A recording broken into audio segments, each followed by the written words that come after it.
Shalom, shalom. All right, I'm gonna wait for a couple more brothers, man, to come in the chat. All right,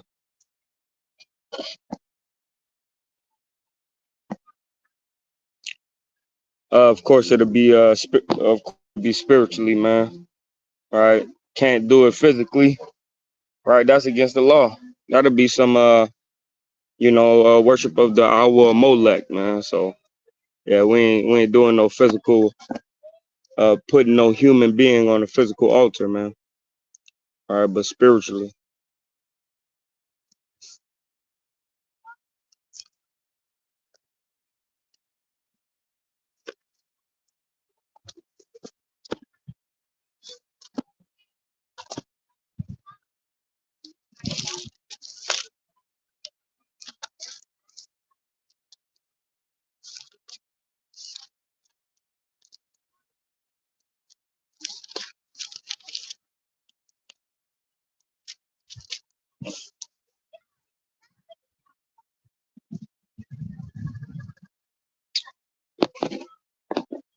So I'm gonna get started in about another 30 seconds or so.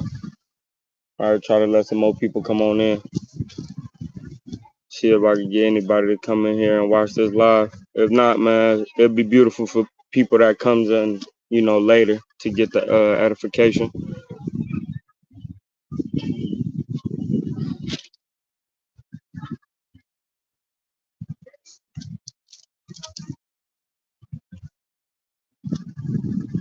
That's pretty dope.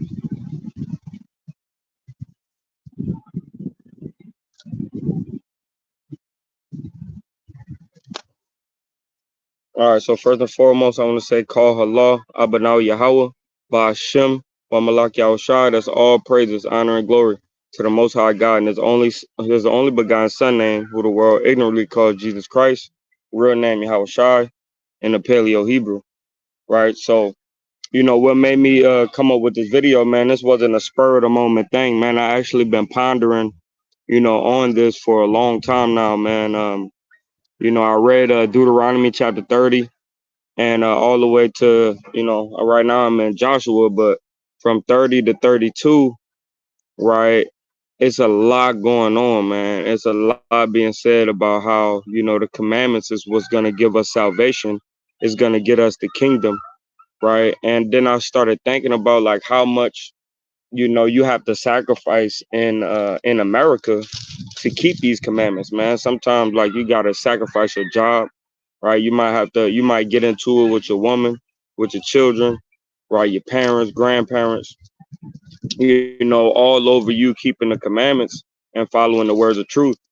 And it just made me think about, Hamashiach Yahushai, Jesus Christ, who died on the cross for us, man. And he told us what he said. He said, you're not worthy to follow me, right? If you don't keep if you don't deny yourself, right? Your family, your wife, your children, right? And those who forsake all those things on the earth, he'll give you that much more, 100-fold in the kingdom, right? So that's a big deal. If he's telling you that you have to sacrifice even your own life, right, to follow him, and following him is following his commandments, right? He said, what? If you love me, keep my commandments, right?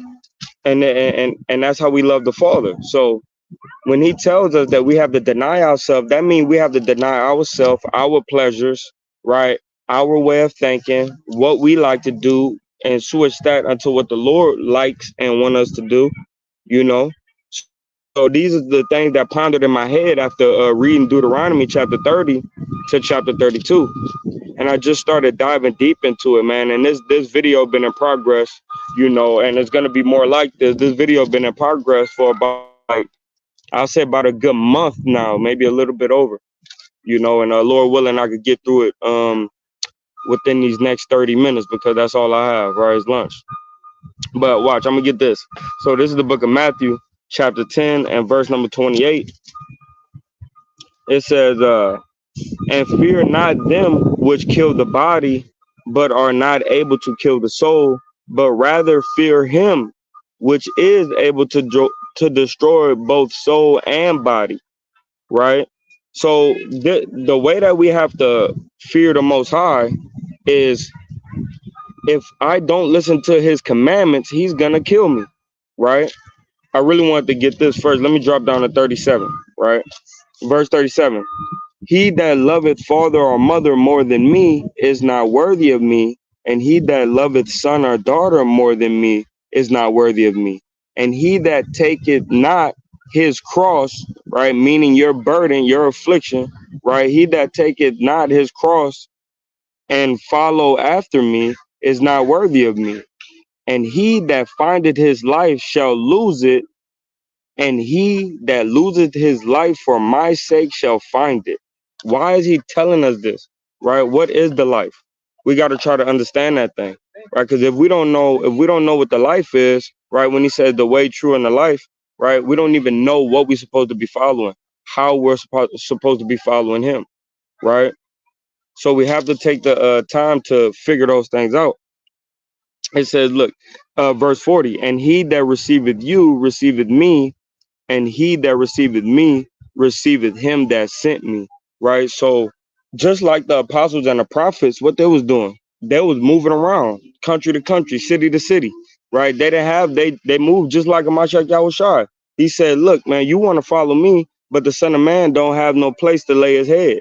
Right. He don't have no you know, he don't have no nest, man. Even the birds have nests, man, but the Son of Man don't have nowhere to lay his head, because he had to stay on the move, man. Material things, things of this world, didn't move for Mashiach, and he's telling us the exact same thing. That's why he said, "What he that loseth his life for my sake shall find it." Your life tells you, I have to go to this 9 to 5, right? I have to provide for my family, right? I have to, have fun time with the wifey, right? I have to do all these things, but the Most High told us, to get the kingdom, we have to keep his commandments, right? So is it about what you have to do, right? Or what the Most High told you you have to do? He said nothing's more better than raiment and food, right? That's all we need, right? Raiment and food. He never told us, raiment, food, and shelter, man, right? Because that'll be provided unto you, right? You can use the tree as a shelter, right? You can use a teepee, a tarp. You can make a tent, man, as a shelter, right? So, but the predominant things is food and water. But watch, check this out. So he's telling us that we need to not care about ourselves so much, because when we do that, we break the laws of God, right? So look, let's go to Matthew 6, number 23. All right. This is the book of Matthew, chapter 6, and verse number 23. And it reads, but if thine eye be evil, thy whole body shall be full of darkness. If therefore the light that is in thee be darkness, how great is that darkness? He letting you know, if you got your mind focused on other things, right, you're gonna drown out your light, man. You're not gonna be able to see your light anymore. This is why he says, make yourself try not to be too much indulged with business, right? With a new job, with making a career, right? All these different things. Why? Because now you done made that your God instead of me, right? And I want to start a little bit. I want to start a little bit up. This is Matthew 6 and verse number 19. Lay up not for yourselves treasures upon earth, where a moth and rust doeth corrupt, and where thieves break through and steal. But lay up for yourselves treasures in heaven, where neither moth nor rust doth corrupt, and whether thieves do not break through or nor steal. For where your treasure is, there will your heart be also. So if you totally focus and solely focus, on bettering your life, right? Becoming, the next top guy, in America, or anything else that you might be wanting to aspire to be, right? Really, you just building your treasures on heaven, man, and it's gonna be destroyed, right? The Lord said He's coming with fire, right? That's gonna burn 5 times hotter than the oven, right? Either 7 times or 5 times hotter than the oven, right? So all your works is gonna be burnt up. Now, whether your works are righteous or wicked, right, that's going to be all up to you. So I'm going to read a little bit more. It says, for where your treasure is, there will your heart be also. The light of the body is the eye. If therefore thine eye be single, thy whole body shall be full of light. Right? You got two eyes, man. Your eyes can't look in two directions, right? Unless you got some type of deformity. But if you have your eyes stayed on one thing, you'll worry about that. So if your eye be single, right, you'll be totally focused on your how about Shem Shah, right? But if both of your eyes be open and it's double, that means you're double minded, right? And you're unstable in all your ways, right? So he's saying if your eye be single, right, your whole body shall be full of light. But if thine eye be evil, meaning you focus on both sides of the field, thy whole body shall be full of darkness. If therefore the light that is in thee be darkness, how great is that darkness? Right? So you don't want to have a black light, man, or a blue light, or whatever you call them things, where you can see the germs, on your bed and on the floor. And you don't want to have a black light, man. You want to have a illuminated, right, UV sun ray light, man. A beautiful light that grows stuff, right? And that beautiful light is the laws, statutes, and commandments of the Most High God, right? So let me get one more in Matthew. Then we're gonna go a little bit deeper in this thing. All right. This is the book of Saint Matthew, chapter 4, and verse number 4. I'm gonna start at 3. And when the tempter came to tempt him, he said, if thou be the Son of God, command that these stones be made bread. But he answered and said, it is written, man shall not live by bread alone, but by every word that proceeded out of the mouth of God. Right? So when people be so focused, right, about bread, right? We know today we call money bread, right? When people are solely focused on bread, you lose your attraction, right, to the bread of life, which is Yahweh Shai, right? And the only way for you to acquire that bread is by you keeping the law, statutes, and commandments of the Most High God, man. Right? He said, "What my servants will be filled, right, in that day, right? My servants shall drink in that day, man. Right? There's a major famine that's gonna come and gotta come, right? But His children, the people that's obedient to Him, right, shall be fed and shall drink." Right? So now let's get a little bit deeper into it, right? I just wanted to get what Hamashiach Yahushua said, because you can't go against Christ. If you wanna stay in the New Testament, so I could prove that we have to keep these laws, trust me, I could do it, right? But one more, and then we'll go to the law, right? So Ephesians chapter 4 and verse number 29, and it reads, I might want to start a little bit early. So oh yeah, there we go. No, so yeah, 29. And it says, let no corrupt communications proceed out of your mouth, but that which is good, to the use of edifying, that it may minister grace unto the hearers. Right? So the reason why I bring this out is because our mouth get us in trouble. Our mouth bear fruit, right? Your mouth could be sending curses, or it could be giving praises unto the Most High God, right? Like we read in the book of matter of fact, let me get it right quick. So as we read in the book of Hebrews, chapter 13, verse 15, it says what? Hold on. 13, verse 15.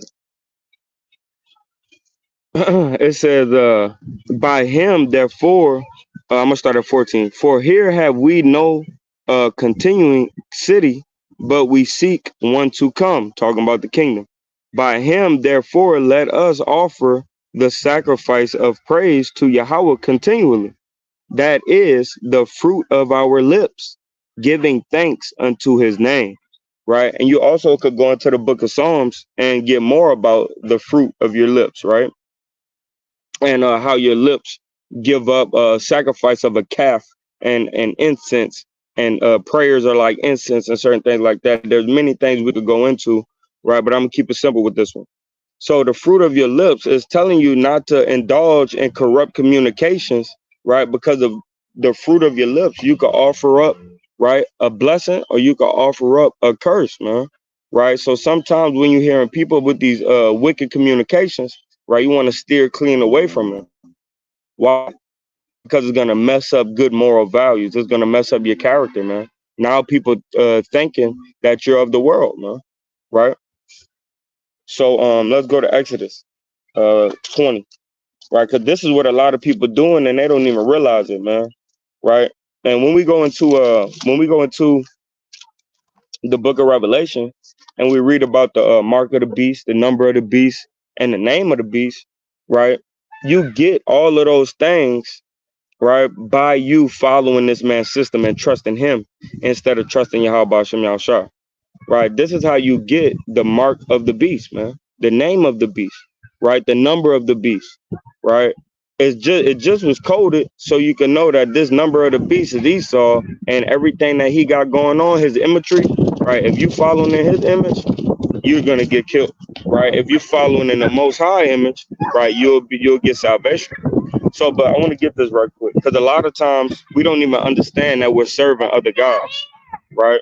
But when you break the commandments of God, that's exactly what you're doing. You're serving that Cesare Borgia, right? So, the book of Matthew, chapter 20, and verse number 3 to 4, it says, "Thou shalt not make unto thee any graven image or any likeness of anything that is in heaven above, or that is in earth beneath, or that is in the water underneath the earth. Thou shalt not bow down thyself unto them, nor serve them, for I, the Lord thy God, am a jealous God, visiting the iniquity of the fathers upon the children unto the third and fourth generation of them that hate me." Right? And I'm gonna get the next verse because that this is what we're trying to do, right? We sitting here trying to learn how to love the Most High, right? But the Lord told us what He said, don't bow down yourself. To bow down means to give ambience, right, or a high level of respect for, right? When you're working on the high holy days, you're giving a higher level of respect for your job and your company than you are for the Most High, right? When you trim your ways, right, and you do other things on a Shabbat day that you're not supposed to do, right, you're serving another god, man. Right? When you're smoking, when you're excessively drinking, right, when you're smoking weed, smoking cigarettes, right, popping pills, you're serving other gods, right, and you're not serving Yahweh Shem Yahushai, which makes you an idolater, man. Right? And he said he visited the iniquity of the fathers upon the children unto the third and fourth generation of them that hate me. Because you come back in that third or fourth generation to live out your judgment. But while you're waiting, hey, the curses is on your children, man. Right? So, and really the Lord trying to tell you, man, be cool, follow me, so that way you ain't gotta worry about your children going through all types of hell, right? So I want to verse 6, Exodus 20 and verse 6, "And showing mercy unto thousands of them that love me and keep my commandments." Right? So if you want mercy, right, you have to come back to keeping the commandments of the Most High God, man. And that's all Yahushua came through to teach us. That is better for you to keep the commandments than for you to think that you could just talk about it and don't be about it, like the certain Pharisees, man, and Sadducees and scribes, right? So let's move to Sirach, right? So the main thing is, matter of fact, let me get it right quick because I already talked about it. Let me get it. So in Deuteronomy, it tells us, and this is for the people that know that we Israelites, right? The people that don't know that we Israelites and you still struggling to figure out if you're an Israelite or not, this Bible verse is gonna kind of go over your head. But watch this. Deuteronomy. So right now the Israelites should be under the curses of Deuteronomy 28, right? Because he said that we're gonna be under these curses till we bethink ourselves and come back to following him, right? So, and then he will take these curses up off of us and put them upon our enemy. Watch this though. This is the book of Deuteronomy, chapter 30 and verse number 1. And it shall happen or come to pass when all these things are come upon thee, the blessing and the curse, right? We was blessed in the kingdom with Solomon and David, but that's the only time we really was blessed as a full nation, right? So, but the curses is on us now to this day, and they have been for the last like what 3,500 plus years, right? So it says what? And it shall come to pass when all these things are come upon thee, the blessing and the curse, which I have set before thee, meaning he gave you a chance to follow him and you didn't, right? And thou shalt call them to mind among all the nations, whether the Lord thy God hath driven thee. And this is what we're doing right now here today, man. Right? We taking the time to think in a nation where we have been driven away, right? We're taking the time to think on these things, man. Right? So this is end time prophecy going on right here. This is eschaton, right? So it says, and thou shalt call them to mind among all the nations, whether the Lord thy God hath driven thee, and shalt return unto the Lord thy God, and shall obey his voice according to all that I command thee this day, thou and thy children, with all thine heart and with all thy soul. So it tells us that we need to obey the voice, right, of the Lord, man. And it says our children and us with all our soul and all our heart, that then the Lord thy God will turn your captivity and have compassion upon thee, and will return and gather thee from all the nations, whether the Lord thy God had scattered thee, if no matter where you go, right? If thine, Salaki, if any of thine be driven unto the uttermost port of heaven, from thence will the Lord thy God gather thee, and from thence will he fetch thee, right? So he's telling us that if we come back and follow all the commandments of the Lord, right, that he have commanded us in the days of Moses, he'll turn our captivity. So until we keep all the commandments, right, to the fullest, right, not try, but do, until we keep all the commandments of the Lord, right, we'll stay in captivity, right? There's no way out, you know, you're stuck, right? Then when we drop down, look what it says.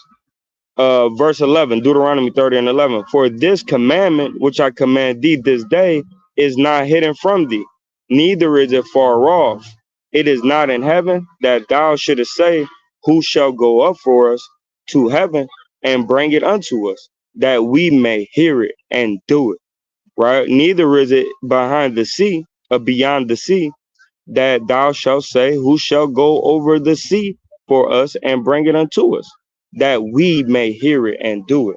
Right? So just like Hamashiach Yahweh Shai told us, right, over here, he ain't doing nothing but saying the same thing he said earlier, right? When he was dealing with Moses in the wilderness of Sinai and Mount Horeb and all these different places. Right.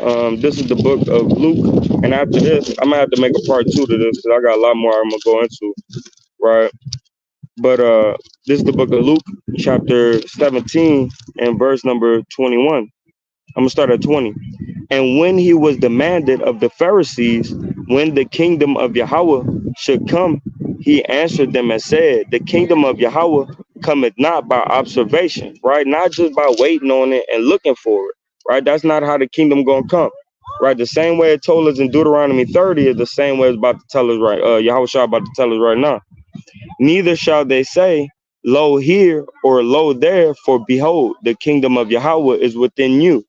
Why is he saying this? This is the same thing he said in Deuteronomy. The kingdom of heaven is not going to come to the children of Israel unless they repent and keep all the commandments of the Most High God, right? Not some, not to the best of your ability, but all the commandments of the Most High God, right? And for you to put your life on the line for Yahweh Shem Yahushua, right, is you neglecting all the ways of the world and doing things how Christ said to do it, right? which is keep all my commandments, and I will come and save you. Right. So it's gonna take radical obedience, just like it takes radical faith to get up out of this captivity, man. Right. And with that, I'm gonna make another part. I'm gonna make a part two to this. Right. With that, I want to say, call Allah, Abanawi Yahweh, wa malak, Ba'ashem, wa malak Yahushai. Right. Baraka Thumb. Right, to all the family out there in the world, man. Shalom.